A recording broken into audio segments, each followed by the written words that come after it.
Reinstating the death penalty and declaring war on gangs, U.S. President Donald Trump has announced a radical plan to combat crime in the capital of the U.S. Not a day goes by without a shooting in one of America's major cities, resulting in the loss of lives. Gang feuds, robberies, family disputes. The reasons vary, but the tragic outcome is usually the same.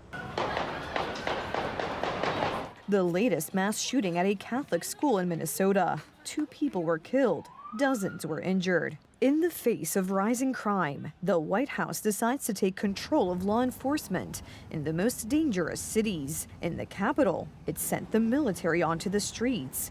Within a few days, over 1,000 people were arrested. Several hundred weapons and ammunition were confiscated, and a number of investigations were opened, returning to cases from the recent past. All of our federal agencies are out here, our amazing park police. They are working hand in hand to make D.C. safe. They're out here working midnights every night because they love our country, they love our city. Trump's decision has been criticized by Washington authorities, obviously from the Democratic Party, who claim that they can handle the problems themselves. However, Trump does not intend to back down, but rather to go a step further, and so the issue of the state criminal code has appeared on the agenda. It'll be a crime-free city. By the way, speaking of that, anybody murders something in the Capitol, capital punishment, capital punishment. If somebody kills somebody in the Capitol, Washington, D.C., we're going to be seeking the death penalty.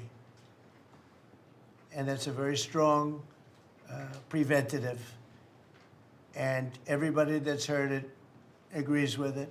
Some of the U.S. president's advisors equate liberal laws with higher crime rates. One example cited is Chicago, which is among the cities with the highest crime rates. Republican politicians and some social activists in the city are demanding intervention, similar to that in Washington.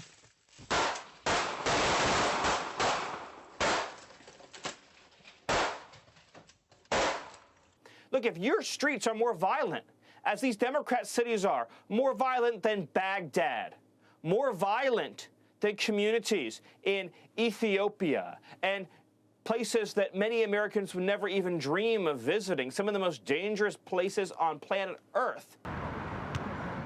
And so Trump may decide to send troops to the streets of every city in the U.S., which of course the Democrats don't like. Chicago is already protesting even before the decision has been made. This is not about fighting crime. This is about Donald Trump searching for any justification to deploy the military in a blue city, in a blue state, to try and intimidate his political rivals. Chicago authorities argue that crime rates are falling and that they are keeping order in the city. Local Republican politicians, on the other hand, are calling on Trump to intervene.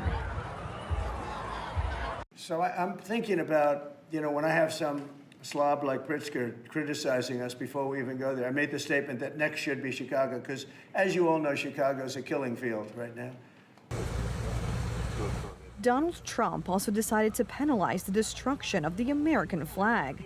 According to the decree signed by the president, burning, destroying, or trampling on the American flag will be punishable by 1 year of imprisonment.